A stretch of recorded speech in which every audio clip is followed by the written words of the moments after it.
আসসালামু আলাইকুম।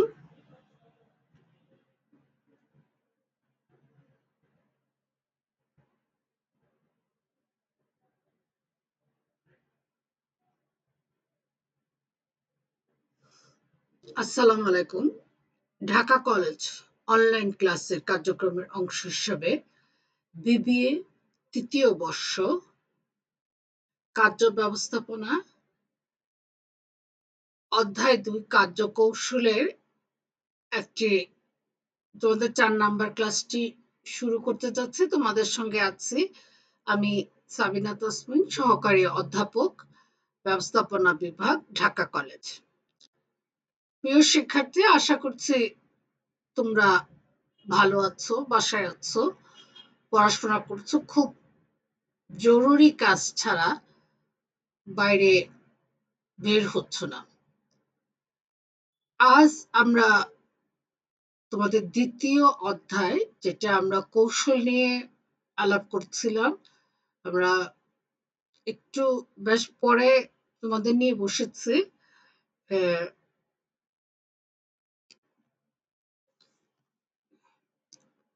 তোমাদের নিয়ে আমাদের একটু বেশ পরে বসা হয়েছে। তো আমরা তোমাদের দ্বিতীয় অধ্যায়ের কার্যকৌশল নিয়ে আলাপ করছিলাম, কিছু কথাবার্তা বলছিলাম। সে গল্পের ধারাবাহিকতা অনুসারে আজকে আমরা বাজার বিশ্লেষণ নিয়ে কথা বলবো।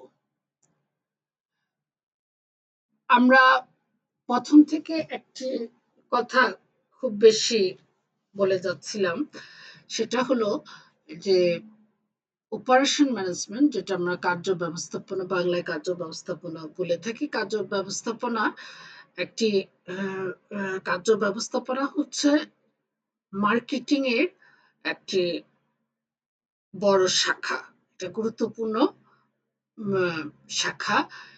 তো এবং মার্কেটিং এর মূল ডেফিনিশনটা আমরা জানি যে উৎপাদনকারীর কাছ থেকে পণ্য উৎপাদন করে ভোক্তার হাতে পৌঁছে দেওয়া পর্যন্ত সমস্ত কিছুকে আমরা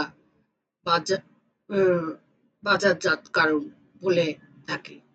এই বাজারজাতকরণের একটা বড় অংশ হচ্ছে বাজার বিশ্লেষণ।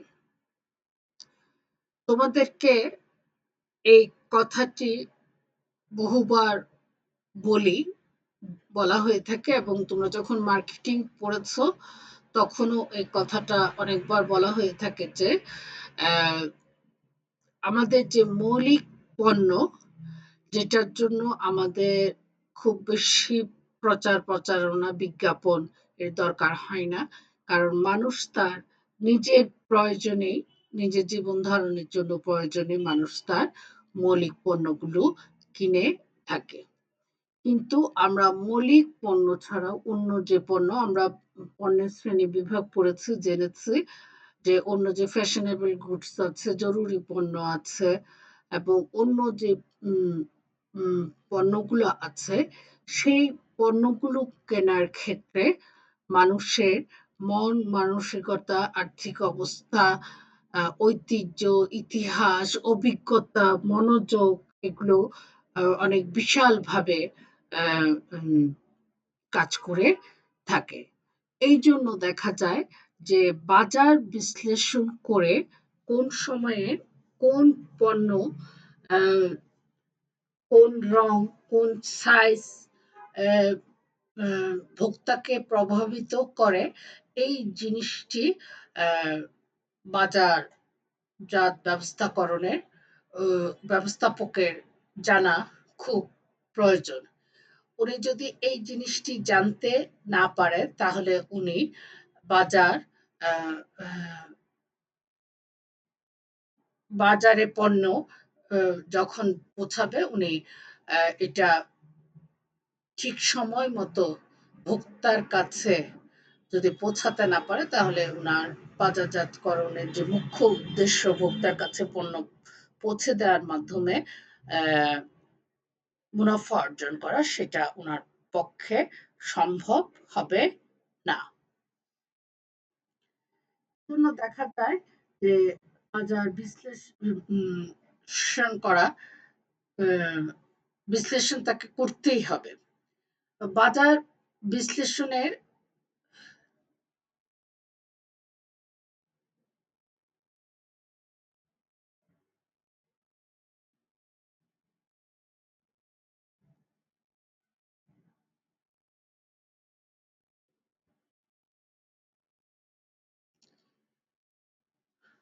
দুটি ধাপ আছে, একটি হচ্ছে বাজার বিভক্তিকরণ, আরেকটি হচ্ছে চাহিদা অনুমান। বাজার বিভক্তিকরণের ব্যাপার হলো যে একটি পণ্যকে তার বৈশিষ্ট্য অনুসারে বিভিন্নভাবে ভাগ করা হয়। তোমরা যখন চালের দোকানে যাবে, যদি দেখা যায় যে একটি দোকান শুধু চাল বিক্রি করে, তো তখন দেখা যাবে যে ওই দোকানে বিভিন্ন দামের বিভিন্ন বৈশিষ্ট্যের চাল আছে। পোলার চাল আছে, বাসমতি চাল আছে, ঠিক অনুরূপভাবে খুব অল্প দামের চালও আছে। কারণ একটি দোকান যখন প্রতিষ্ঠা করা হয় তখন ওই দোকানের মালিক বা উদ্যোক্তা মনে করে এই এলাকার সমস্ত গ্রাহকরাই তার ভোক্তা হবে, এই এলাকার সমস্ত জনগণই তার ভোক্তা হবে। তো একটি এলাকায় সাধারণত দেখা যায় বেশি বেতনের আর্থিকভাবে সচ্ছল লোক যেমন আছে, জনগণ যেমন আছে, তেমনি আর্থিকভাবে অসচ্ছল জনগণও থেকে থাকে। তাহলে দেখা যাচ্ছে যে মধ্যম আয়ের লোকজনও থেকে থাকে। তাহলে আমার বাজারটা, আমার পণ্যটা আমাকে এমন ভাবে রাখতে হবে যাতে দেখা যাচ্ছে যে আমি যত কোয়ালিটির পণ্য আমি রাখবো আমি জনগণের কাছে তত বেশি পৌঁছাতে পারবো। এবং এটা শুধুমাত্র মৌলিক পণ্যের ক্ষেত্রেও না, তোমরা দেখা যাচ্ছ যে বিএসআরএম যে প্রতিষ্ঠানটি রড উৎপাদন করে, তারা 40 গ্রেড 60 গ্রেড এরকম বেশ কয়েক ধরনের রডের রেখে থাকে এবং গ্রাহক তার প্রয়োজন অনুসারে এই রডগুলো ক্রয় করে থাকে। এবার আমরা দেখব যে বাজার বিভক্তিকরণের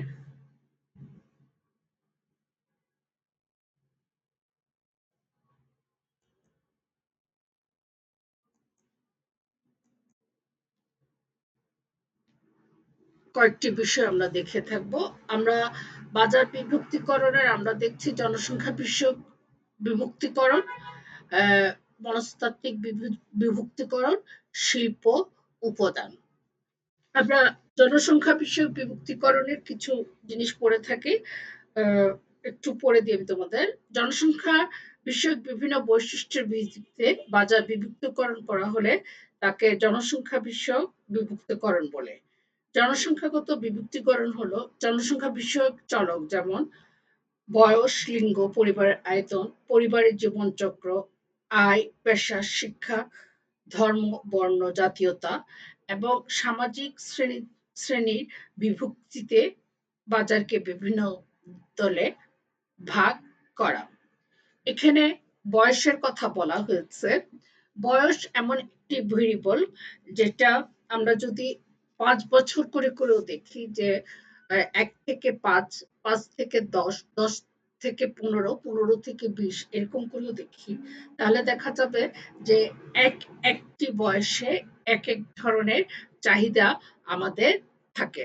১ থেকে ৫ বছরের একটি শিশুর যে উম উম চাহিদা পণ্য আ আ আ লাগে কিন্তু ৫ থেকে ১০ বছর বয়সের একটি শিশু সে ধরনের পণ্যের দরকার হয় না। এবং দেখা যাচ্ছে খাদ্য, পোশাক, শ্যাম্পু, সাবান এই প্রত্যেকটা জিনিসই এই আ বয়সের ভিত্তিতে বিভিন্ন ধরনের হয়ে থাকে। এরপরে আমরা দেখব আয় ব্যাপারটা। আয়ের উপর নির্ভর করেও কিন্তু আমার কেনাকাটার ধরনটা নির্ভর করে। যার আয় ৫,০০০, ১,০০০ থেকে ৫,০০০ আ আমরা যদি এরকম একটা রেঞ্জ করি ৫,০০০ থেকে ১০,০০০, ১০,০০০ থেকে ১৫,০০০, ১৫,০০০ থেকে ২০,০০০ তাহলে দেখা যাচ্ছে যে যার আয় যেরকম আ সেই সাধারণত আ উম সেইভাবেই তার আ আ কেনাকাটার ধরনটা হয়ে থাকে। কারণ আমাকে ১ম এ আমার ফিক্সড কস্ট যেটা ইস উম উম সেই বিষয়টার প্রতি খেয়াল রাখতে হবে। আমি ভাড়া বাড়িতে থাকি। আমাকে প্রতি মাসের শেষে ১ থেকে ৫ তারিখের মধ্যে আমাকে আ উম বাড়িওয়ালার কাছে ভাড়াটা দিতে হবে। তো আমি যদি অন্য কোনো খাতে টাকা খরচ করে ফেলি তাহলে দেখা যাবে যে আমি বাড়ি ভাড়াটা দিতে পারব না। তো এজন্য দেখা যাচ্ছে যে আমার বাড়ি ভাড়া, অন্য আনুষঙ্গিক বাচ্চাদের স্কুলের বেতন অ্যা এগুলো করে খাবার অ হ খরচ রেখে আমি দেখা যাচ্ছে যে এরপরে আমি চিন্তা করি অন্য জিনিস আমি কিনতে পারবো কিনা। বা যার বেতন ৳৫,০০০ সে চালের দোকানে যে চালটা কিনবে যার বেতন ৳১৫,০০০ সে চালের দোকানের ওই একই দোকান থেকে চাল কিনবে কিন্তু সে অন্য চালটি কিনে থাকবে। এরপরে দেখা যাচ্ছে শিক্ষা স্তর আম তুমি নিজেই একটু চিন্তা করো তুমি যখন এসএসসি তে ছিলা আ তখন তোমার মনোভাব কেনাকাটার ধরন একরকম ছিল। যখন এইচএসসি তে ছিলা তখন একরকম ছিল। এখন তুমি অনার্সে পড়ে থাকো। তোমার রুচি, ব্যক্তিত্ব, আ চাহিদা এগুলো কিন্তু চেঞ্জ হয়েছে। তো এজন্য দেখা যাচ্ছে যে উম উম শিক্ষার স্তরটাও এখানে একটি বাজার বিভক্তিকরণে বড় হিসাবে কাজ করে। এরপরে হচ্ছে পেশা। আ কৃষক, কামার, কুমার, জেলে, তাঁতি, আ ডাক্তার, শিক্ষক, আ ইঞ্জিনিয়ার, উকিল এর বিভিন্ন ধরনের পেশার লোক আমাদের সমাজে বাস করে এবং এই বিভিন্ন আ ধরনের পেশার লোক যখন আমাদের সমাজে থাকে তাদের মনস্তাত্ত্বিক আ আম তাদের আয়ও বিভিন্ন, তাদের অবস্থানটাও উম বিভিন আ আ অবস্থানটাও অবস্থানের একটি বিভক্তিকরণ আছে। ফলে যেটা দেখা যাচ্ছে যে তাদের অ্যা কেনাকাটার আ আম আ বাজারজাতকরণের যে কেনাকাটা এটা শপিং এর ধরন, আ তালিকা, পরিকল্পনা প্রত্যেকটা জিনিসই আলাদা, আলাদা। এরপরে আমরা আ দেখব যে মনস্তাত্ত্বিক বিভক্তিকরণ। মনস্তাত্ত্বিক বিভক্তিকরণে আমরা দেখি সামাজিক শ্রেণী, অ্যা জীবন ধাঁচ, ব্যক্তিত্ব এগুলো হচ্ছে এটার মনস্তাত্ত্বিকের একটি বিভিন্ন আ বৈশিষ্ট্য ভিত্তিতে মনস্তাত্ত্বিক বিভক্তিকরণটা হয়ে থাকে। সামাজিক শ্রেণী আমাদের সমাজে সাধারণত উচ্চবিত্ত, মধ্যবিত্ত বা নিম্নবিত্ত এই ৩ টাকে আমরা সাধারণত আয়ের স্তরে বিভক্তি টা করে থাকি, ভাগটা করে থাকি। আ উম যাদের আয়টা বেশি তাদেরকে আমরা উচ্চবিত্ত, যাদের আয়টা উচ্চবিত্ত থেকে কম এবং নিম্নবিত্ত থেকে বেশি তাদেরকে আমরা মধ্যবিত্ত এবং নিম্নবিত্ত যাদের হয়তো দিন আনে দিন খায় তাদেরকে আমরা আ আ সিলেক্ট করে থাকি। তো দেখা যাচ্ছে যে একজন উচ্চবিত্ত যার অর্থনৈতিক অবস্থা অনেক বেশি, তার আয়ের ফ্লোটা অনেক বেশি। তোমরা ইনকাম ফ্লো হিসেবে ফিনান্সে পড়ে থাকো, ক্যাশ ফ্লোটা পড়ে থাকো, নগদ প্রবাহটা। তো এটাতে জানো। তো তার মৌলিক পণ্যের মধ্যেও ভেরিয়েশন আসবে। সে সাধারণত বেশি দামের, বেশি ভালো, আহ, উম, বেশি ও দোকান থেকে, বেশি ভালো দোকান থেকে সে জিনিস কিনতে চাইবে। সাধারণত তোমরা দেখো যে আগোরা, জিমার্ট, প্রিন্স বাজার এসব জায়গায় সাধারণত দেখা যায়, বা মিনা বাজার, এসব জায়গায় সাধারণত দেখা গেছে যে আহ, উম, জিনিসের দরদাম করার কোনো সুযোগ নেই, বরং আমাদের ভ্যাটটা দিতে হয়। কিন্তু তুমি যদি নর্মাল একটা দোকান থেকে কিনো, তুমি ওইখানে ধরো নিউ মার্কেটের কাঁচা বাজার বা নর্মাল যে বাজার থেকে কিনো, ওখানে তুমি দেখতে পাবে তুমি দরাদরি করার একটা সুযোগ পাচ্ছ। সঙ্গে হচ্ছে তোমার ভ্যাটের ওখানে যোগটা দেখাচ্ছে না। এবার তুমি আগরত্তে বা মিনা বাজারে বা জিমার্টে যেখানে যাও, তোমার মূল টাকার সঙ্গে তাদের যে 10% বা 7% ভ্যাট থাকে, সেই ভ্যাটটা তোমাকে কিন্তু পেমেন্ট করতে হয়। কিন্তু দেখা যাচ্ছে তুমি অন্য জায়গায় যখন জিনিসটা কিনছো, তখন তোমাদের দেখা যাচ্ছে এই জিনিসটা থাকে না। তাহলে দেখা যাচ্ছে একজন উচ্চবিত্ত মানুষ তার সামাজিক অবস্থান নিশ্চিত করার জন্য সে হয়তো আগরাকে, মিনাবাজারকে, জিমার্টকে যতটা প্রেফার করবে, একজন নিম্নবিত্তের মানুষ বা মধ্যবিত্তের মানুষ সাধারণত দেখা যাচ্ছে বাজার হাটকে বেশি প্রেফার করবে, যেখানে দরদাম করার সুযোগটা থাকছে। তো এখানে সামাজিক উম, শ্রেণীটাও একটি বিশালভাবে কাজ করে। এরপরে হচ্ছে জীবনের ধাঁচ। আহ, তোমরা অনেক সময় একটি কথা শুনে থাকো যে সে খুব উচ্চাকাঙ্ক্ষী, উদ্যমী, সংগ্রামী। এই কথাগুলো তোমরা উম, শুনে থাকো, আমরাও বলে থাকি। তো এই কথাগুলোর মধ্যে একটা জিনিস, অনেকগুলো উম, বাজারে থাকে যে উচ্চ আকাঙ্ক্ষী, তার আহ, কেনাকাটার ধরনটা একরকমের হবে। যে সংগ্রামী, তার কেনাকাটার ধরনটা একরকমের হবে। যে উদ্যমী, তার কেনাকাটার ধরনটা একরকমের হবে। তুমি আয়েশি যে লোক, তার বাসায় দেখা যাচ্ছে ওয়াশিং মেশিনটা যতটা ইম্পর্টেন্ট, যে সংগ্রামী যে লোক, তার বাসায় হয়তো এটা অতটা ইম্পর্টেন্ট না। সে হয়তো নিজেই তার নিজের কাপড়টা কেচে নিচ্ছে। এই আহ, ব্যাপারটা এখানে দেখতে হবে। এরপরে হচ্ছে আহ, উদ্যমী যে লোক, বা যার মধ্যে উদ্যোক্তা হওয়ার ব্যাপার আছে, সে দেখা যাবে যে কিভাবে জিনিস সৃষ্টি করা যায়, কিভাবে সংগঠন করা যায়, এই জিনিসটা যতটা চিন্তা করছে এবং এই জিনিসের সঙ্গে রিলেটেড কেনাকাটা করছে। একজন আয়েশি লোকের ক্ষেত্রে তা হয়তো না। বা একজন ফ্যাশনেবল লোক, তার আলমারিতে যতটা শার্ট থাকবে, বা মেয়ে হলে যতটা থ্রি পিস থাকবে, যে হয়তো জীবনকে অনেক বেশি কাছ থেকে দেখেছে, বা যে নিজের সঙ্গে সঙ্গে আশেপাশের লোকের কথা ভাবে, তার ওয়ার্ড্রোবে, তার আলমারিতে হয়তো এতগুলো কাপড় থাকবে না, বা এতগুলো ফ্যাশনেবল কাপড় থাকবে না। যে ফ্যাশনেবল মানুষ, সে দেখা যাবে যে এখন হয়তো লম্বা হাতা চলছে, সে লম্বা হাতার জামা কিনবে। এখন হয়তো ছোট হাতা চলছে, সে ছোট হাতা চলবে। এবং তোমরা একটা জিনিস খেয়াল করবে, যে আমাদের যে মাস্ক পরা বাধ্যতামূলক করে দিয়েছে, যে no mask no service no entry, mask is safe always, এই কথাগুলো লিখে আমরা যখন দিচ্ছি, আমি যখনই বাইরে বের হই, প্রথমে আমরা দেখতাম যে হালকা নীল রং, হালকা একটা আকাশি কালারের মাস্ক। এখন মাস্ক বিভিন্ন ভেরিয়েশন এসেছে, কালারফুল হয়েছে, উপরে কিছু স্টে হোম, সেফ, এই ধরনের কথা লেখা।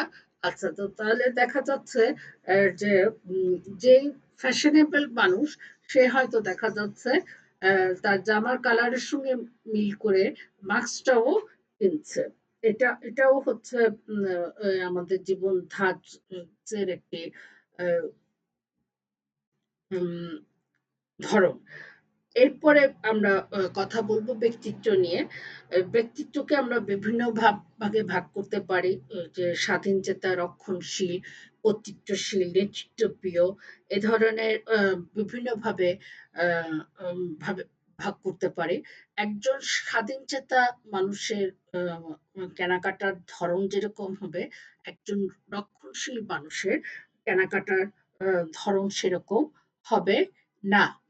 আম স্বাধীনচেতা মানুষ দেখা যায় যে সে তার কেনাকাটার ধরনে তার নিজস্ব স্বাধীনতাকে প্রাধান্য দিবে। আম আমার কাছে যেমন মনে হয়েছে যে মাস্ক পরাটাই আমাদের জন্য জরুরি। এই মাস্কটা আমার জামার কালারের সঙ্গে, পোশাকের সঙ্গে মিলছে কিনা এটা আমার জন্য খুব একটা বেশি ইম্পর্টেন্ট না। কিন্তু অন্য কোনো লোকের কাছে এটা হয়তো একজন স্বাধীনচেতা, একজন ফ্যাশনেবল মানুষ আ আ তার কাছে হয়তো এটা উম উম অনেক বেশি ইম্পর্টেন্ট। এরপরে রক্ষণশীল ব্যাপারটাও এখানে আসে। রক্ষণশীল ব্যক্তি সাধারণত তার নিজের ইতিহাস, ঐতিহ্য এগুলোর দিকে নজর বেশি দেয়। তো এজন্য দেখা যাচ্ছে যে উম উনি হয়তো ভাবতে পারে মার্কসের ব্যাপারটা শুধু করোনাকালীনের একটি ব্যাপার। এখানে আমার পোশাকের সঙ্গে এটা মিলকরণের ব্যাপারটা উনার কাছে হয়তো নাও আসতে পারে। উনি শুধুমাত্র আহ করোনা থেকে নিরাপদ থাকার জন্য হয়তো মাস্কটা ব্যবহার করছে, এবং এটা ও পোশাকের সঙ্গে মিলছে কিনা এই জিনিসটা উনার কাছে বড় ব্যাপার না। তো এই ২ ধরনের ব্যক্তির কাছে যখন একজন বিক্রেতা জিনিস বিক্রি করবে, তখন অবশ্যই তাদের উম বিক্রয় কৌশলের মধ্যে একটি পার্থক্য আসবে। এরপরে আমরা দেখব শিল্প উপাদান। শিল্প উপাদান বলতে আমরা বুঝি যে যেগুলোকে আমরা পুনরায় আ উম উ উ উৎপাদনে উপাদানকে আমরা আ বিভিন্ন রিএরেঞ্জ করে পুনরায় বিক্রির যোগ্য করছি। তো এখানে দেখা যাচ্ছে যে কোম্পানির আকার, কোম্পানির অবস্থান, আ উম উম জনসংখ্যা ও একটা নির্ভর করে, এবং শিল্প উপাদান সাধারণত দেখা যায় যে আহ, ইলেকট্রনিক্স গুডসটা আমাদের বেশি হয়ে থাকে। এবং ইলেকট্রনিক্স গুডস যখন হয়ে থাকে, এটা আমরা সাধারণত আমাদের জীবনে দুই একবার কিনে থাকি। দুই একবার একটা জিনিস যখন আমরা কিনে থাকি, তখন এটা দেখা যায় যে এই জিনিসটার জন্য আমরা যখন যথেষ্ট চিন্তা ভাবনা করি, যথেষ্টভাবে এটাকে আমরা আলাপ আলোচনা করে ইনফরমেশন নিই। কারণ ফ্রিজ হয়তো আমি আমার একটা নষ্ট না হলে আরেকটা কিনবো না। এবং আমি যখন একটা বিরাট অ্যামাউন্ট এখানে আমি খরচ করব, তো এজন্য দেখা যাচ্ছে যে বিরাট অ্যামাউন্ট খরচ করার জন্য আমি যে কাজটা করব যথেষ্ট চিন্তা ভাবনা করব। এজন্য কোম্পানির অবস্থান, কোম্পানির ধরন, অভিজ্ঞতা, এই জিনিসগুলা এখানে আমাকে কাজ করবে।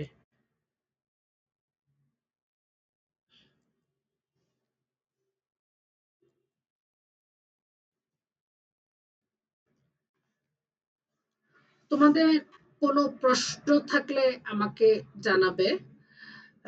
আর এই কোশ্চেনটা সম্পর্কে বলবো, তোমরা এটা মার্কেটিং এ এই কোশ্চেনটা পড়েছো। এটা একটা বড় কোশ্চেন, এবং তোমাদের প্রত্যেকটা জিনিস এখানে এক্সপ্লেন করতে হবে। জনসংখ্যা বিষয়ে যেমন বয়স, আয়, শিক্ষা স্তর, পেশা, জীবনের ধাঁচ, এগুলো যেমন এক্সপ্লেন করতে হবে। 10 মার্কের একটি কোশ্চেনের উত্তর যেরকম হয় এভাবে করতে হবে, ভূমিকা লিখতে হবে। উপসংহার লিখতে হবে, বাজার বিভক্তিকরণ কাকে বলে, পারলে কারো সংজ্ঞা দেওয়া, এভাবে করে করতে হবে। কোনো প্রশ্ন থাকলে আমাকে বলবে, আমি এটার সমাধান করার চেষ্টা করব। তোমাদের সবাইকে ধন্যবাদ। সৃষ্টিকর্তার কাছে তোমাদের কল্যাণ কামনা করছি। খুদা হাফেজ।